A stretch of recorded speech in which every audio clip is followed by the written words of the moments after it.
eu não estou entendendo esse assunto de Era Vargas. Nem me fale, estou concluindo as 3 etapas do governo dele, principalmente o Estado Novo. Já vi que vou me dar mal na prova de amanhã. O Estado Novo não é quando ele assumiu o poder? Não, esse que você está falando é o provisório. Até quando ele entra no poder, tipo, através de um golpe e passa a firmar alianças para que não seja expulso. Já sei. Vamos ligar para Marcos. Quem sabe ele pode nos ajudar.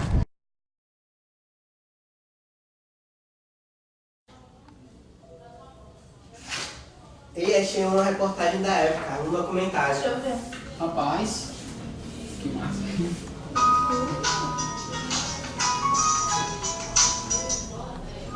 A cobrar.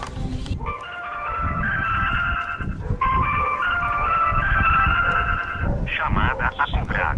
Para aceitá-la, continue na linha após a identificação. Alô, Marcos? Você está entendendo o assunto da prova de amanhã? Entendi sim. Tô aqui com o Ícaro e Renata. Então vem para casa da Alana estudar com a gente?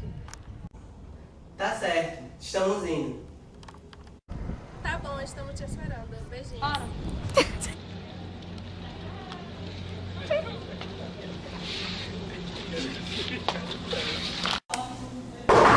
Olá!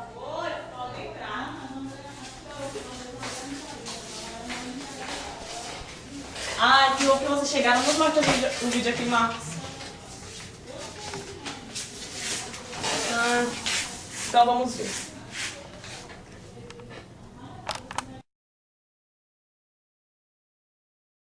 Boa noite. Começa agora o Jornal Diário do Brasil.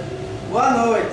Hoje, 24 de agosto de 1954, perdemos uma figura notória na história do nosso país. Getúlio Vargas, que durante 15 anos da sua vida governou o Brasil na denominada Era Vargas.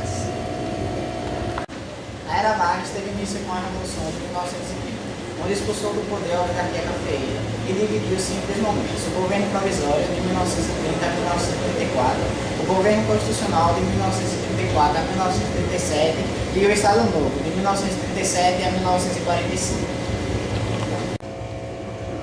Revolução de 1930 até o ano de 1930 vigorava no Brasil a República Velha, tendo como característica principal a centralização do poder entre os partidos políticos, conhecida também a aliança Café com Leite, entre São Paulo e Minas Gerais. A República Velha tinha como base a economia cafeeira e, portanto, mantinha fortes vínculos com grandes proprietários de terras. O golpe do Exército. Em março de 1930, o governista Júlio Prestes teve a vitória das eleições, entretanto, ele não formou posse. Motivos: a Aliança Liberal, aliados mineiros, gaúchos e paraibanos, recusou-se a aceitar a validade das eleições, afirmando que foi uma fraude. Deputados eleitos em estados onde a Aliança Liberal conseguiram a vitória. No entanto, não tiveram reconhecimento dos seus mandatos. Os estados aliados, principalmente o Rio Grande do Sul, planejaram uma revolta armada. Veremos as imagens a seguir.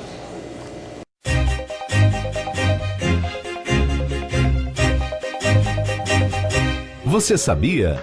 Na Revolução de 1930, com as consequências da crise social e política dos anos 20, além das revoltas militares, tenentismo, Coluna Prestes, os sindicatos e suas greves, somando as críticas ao regime então vigente, o poder legislativo em todo o país foi colocado em recesso. Mas em fevereiro de 1932 é lançado o Código Eleitoral, que traz profundas modificações na justiça eleitoral. Entre eles o direito ao voto feminino e a introdução da representação proporcional.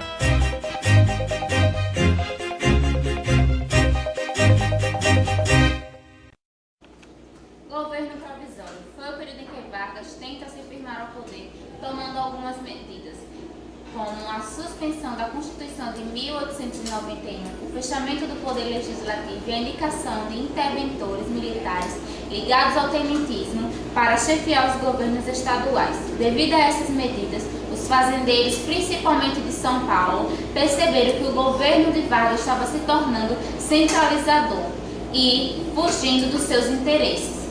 A partir daí, deu-se início à Revolução Constitucional de 1932. Em maio de 1932, 4 estudantes de São Paulo, Martins, Miragaia, Dáucio e Camargo, morreram em confronto com a polícia. E formou-se uma sigla com as iniciais de seus nomes, como símbolo da Revolução, MMDC. O governo constitucional foi o período em que Vargas mais usou do populismo para conquistar o apoio do povo. Entre as suas principais etapas estavam o voto secreto, o direito trabalhista e o nacionalismo econômico. Em 1932, o escritor Plínio Salgado e outros intelectuais e políticos lançaram o Manifesto da Nação, que, inspirado nas ideias fascistas, criaram a Ação Integralista Brasileira, a AIB.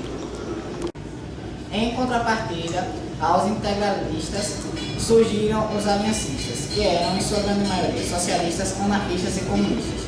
Diante da repressão, os comunistas que participavam da Aliança Nacional Libertadora planejaram uma revolta militar, que foi rapidamente abafada pelo governo, que ficou conhecido como a Intentona Comunista. A Intentona serviu como pretexto para os setores mais autoritários do governo radicalizarem o regime político. Veremos agora uma reportagem sobre Estado Novo com a repórter Renata Leite. Com seu mandato constitucional chegando ao fim, o pai dos pobres planeja um golpe de Estado para se manter na presidência da República. Em fins de setembro de 1937, o Serviço Secreto do Exército noticiou a descoberta do Plano Cohen para acabar com o regime democrático no Brasil. Em novembro de 1937, Vargas cercou o Congresso com o auxílio do Exército, impôs o fechamento do Legislativo e outorgou uma nova Constituição para o país, substituindo a Constituição de 1934. Iniciava-se o Estado Novo. Os partidos políticos foram extintos e as eleições democráticas suspensas. Com o objetivo de manter o controle sobre a imprensa, cria-se o DIP, Departamento de Imprensa e Propaganda, órgão diretamente ligado à Presidência da República. Outro órgão importante na exaltação da imagem do governo Vargas foi o Ministério da Educação. Várias medidas foram tomadas para difundir a ideologia do governo dentro da escola. Obrigatoriedade do ensino moral e civismo, canto coral com repertório nacionalista, desfiles e paradas de estudante em comemoração de datas cívicas, e adoção de livros didáticos que promoviam o culto a Getúlio Vargas e seu governo. Em 31 de agosto de 1942, o governo brasileiro declarou guerra às potências do eixo. Em 1944, partiram para a luta na Itália as primeiras tropas da Força Expedicionária Brasileira, a FEB, comandadas pelo general Mascarenhas de Moraes. Mais de 25 mil soldados foram enviados à Itália e participaram das batalhas, como as de Monte Castelo e muitas outras. Getúlio Vargas foi encontrado morto em seu gabinete. Ele se suicidou devido a pressões políticas. Boa noite. Boa noite, até a próxima. E aí, conseguiram entender? Sim.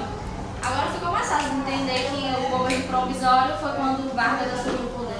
Então, como eu disse, o governo provisório foi a fase que Vargas, como ele tinha chegado por meio de um golpe, ele teve que fazer alianças políticas com vários setores da sociedade. Já o governo constitucional foi o que ele criou uma constituição para que se adequasse a seu governo. E o Estado Novo foi o período que ele governou como mão de ferro, que ele criou mecanismos de controle social e da imprensa. E aí, eu consegui achar um vídeo de um professor. Pode conversar com o André. Fala um pouco mais sobre esse assunto. Quer ver? Aham, com certeza. Vai lá.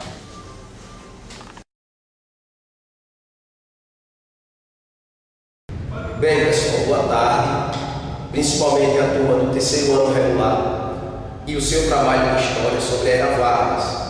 Eu sou o professor Paulo André e vou tentar ajudar um pouco vocês sobre esse conteúdo que é bem interessante, principalmente para o Enem que está vindo aí, e também para o conteúdo de vocês com o professor Luiz Fernando. Bom, vamos ao assunto. A Era Vargas é um período que vai de 1930 até 1945, quando Getúlio Vargas, ou Getúlio Dornelles Vargas, assume o poder no Brasil. É um período muito conturbado, porque nós saímos desde um pseudo-governo populista até um ditador, mas para entender melhor essas fases, nós temos que dividir, né, em várias outras fases. A primeira fase, eu digo para vocês observarem, seria o governo revolucionário, ou seja, após 1930.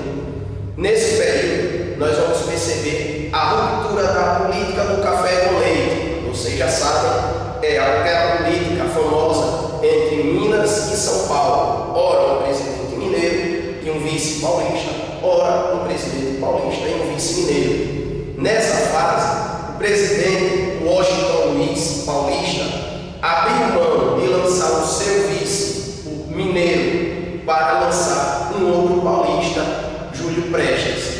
O que foi que aconteceu? Ao perceber essa ruptura, Minas Gerais, revoltada, se junta com os estados do sul do Brasil e do Nordeste e forma uma união de estados contra os paulistas.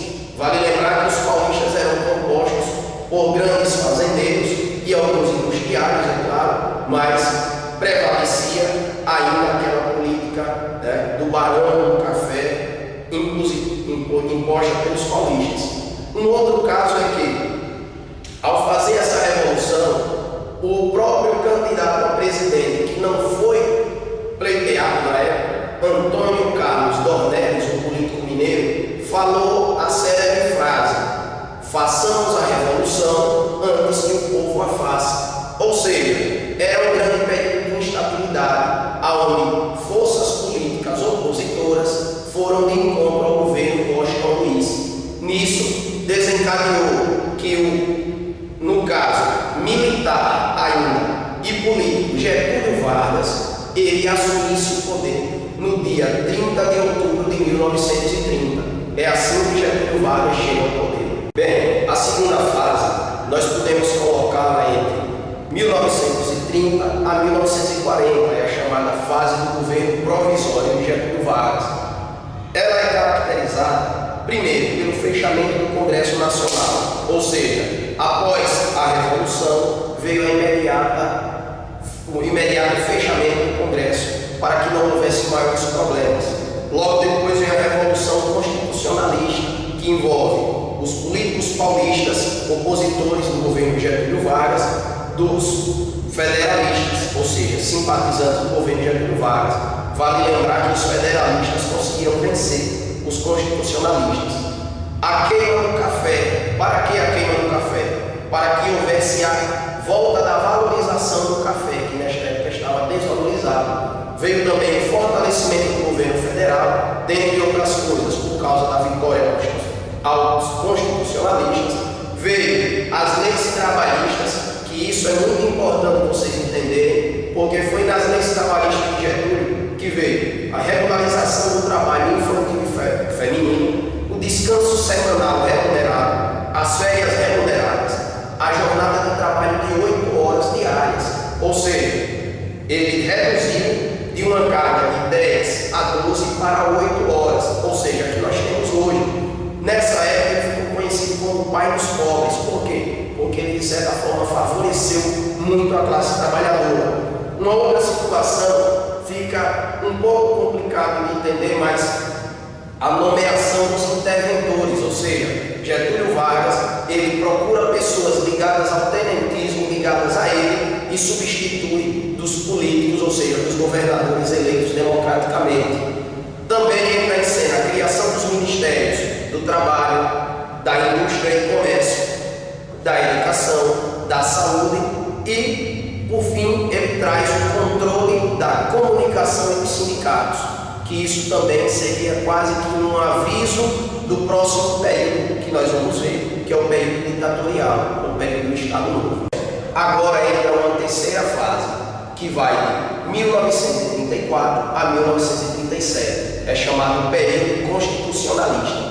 Esse período é um pouco tenso, porque ele mistura tendências democráticas com tendências nacionalistas. Nesse sentido, Getúlio Vargas ele institui o voto secreto, ele institui a igualdade política. Nesse sentido, nós vamos eleger a primeira deputada federal, que é a senhora Carlota Pereira de Queiroz, em 1933. Ele institui também a representação federalista presidencialista. E, nesse sentido, surge a Aliança Integralista, que ela é inspirada no fascismo italiano, e ele começa assim a endurecer um pouco mais a política a nível nacional. De uma outra forma, ele se torna o primeiro presidente eleito indiretamente, ou seja, pelo voto direto, através de um acordo feito entre ele e o Congresso Nacional. Nesse mesmo tempo, surge a intentona comunista. Ele, mais os integralistas, eles tramam o fechamento da ANL, da Aliança Nacional Libertadora, e a desculpa era um levante armado dos comunistas, que era iminente no Brasil. Até hoje não se provou, mas através disso surge o Plano Coelho. E o que foi esse Plano Coelho? A mesma união, Vargas mais os integralistas, eles têm uma desculpa para instalar o estado de sítio e, consequentemente, o Estado Novo, que é o nosso próximo capítulo. Após o golpe do Estado Novo, nós vamos ver o quê? Um período de 1937 a 1945, em que os grupos sociais e políticos sofreram esse golpe e não deram resistência, porque o nome já está dizendo, o golpe foi muito rápido e não deu para eles se organizarem. Portanto, Vargas se torna ditador e, após se tornar ditador, ele institui logo diretamente, em 1937, a Carta Polaca.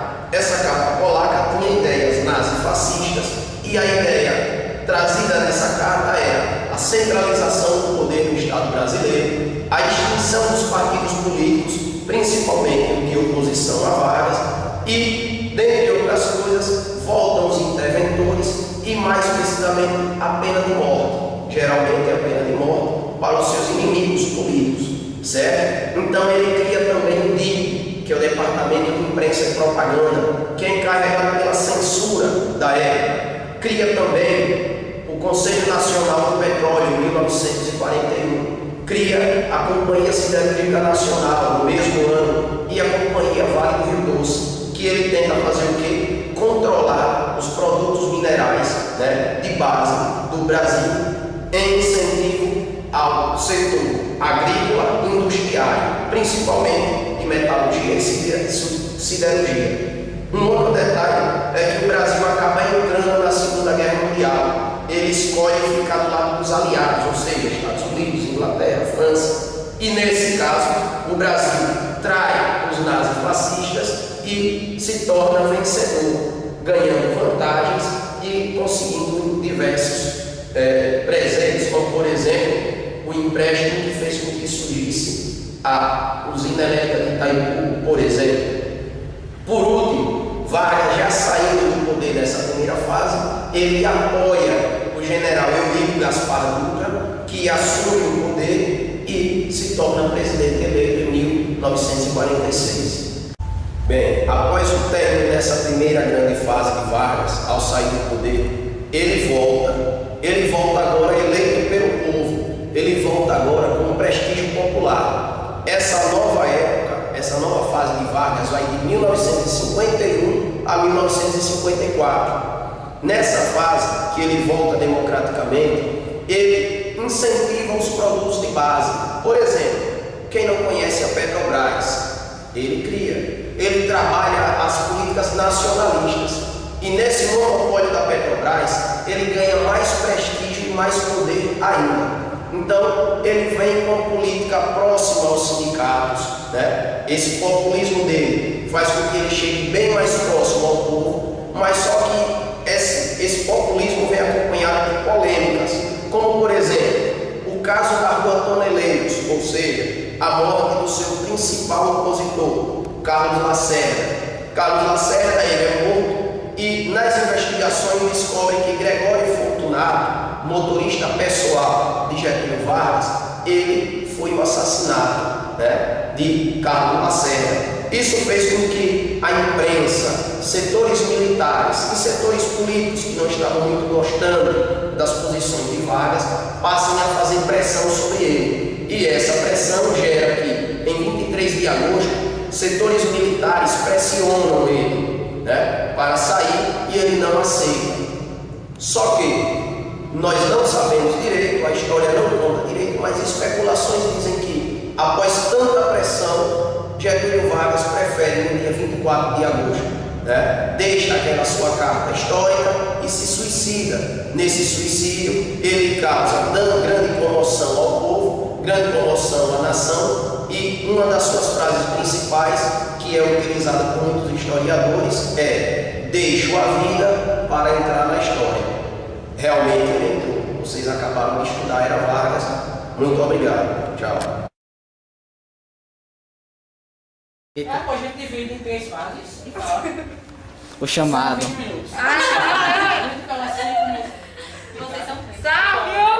Senhora. Eu sou velha. Quem é campanha do Vale do Rio Doce? Cidadania Nacional. Já sabe. Olha os cabelos de Lilian cheios de rolinhas. Renata, você. Cabelos ouvidos. Calma, você vai assim. Sávio, deu sorriso. Bota só um. Sávio, deu sorriso. Que bonito. Ei, para, você vai ficar assim também, viu, Karina? É quem é esse morto? Alana, vem ver. Ica Caro. Garfield. Ica Caro. A lasanha fez mal. Ica Caro. Deixa ele ler, porque aí na hora que eu tiver coisa. Nem me falem. Já estou confundindo as 3 etapas. Tira a mão daí! Esse assunto que era verdade, eu não estou entendendo. Estava se tornando um poder um governo centralizador. Vá. Eu falando dele em 1932, em maio de 1932, 4 estudantes de São Paulo, Martim Miragaia, Cláudio e Ia cair, ninguém viu. Cádio KL. Sabe, mostre sua roupa. Que lindo.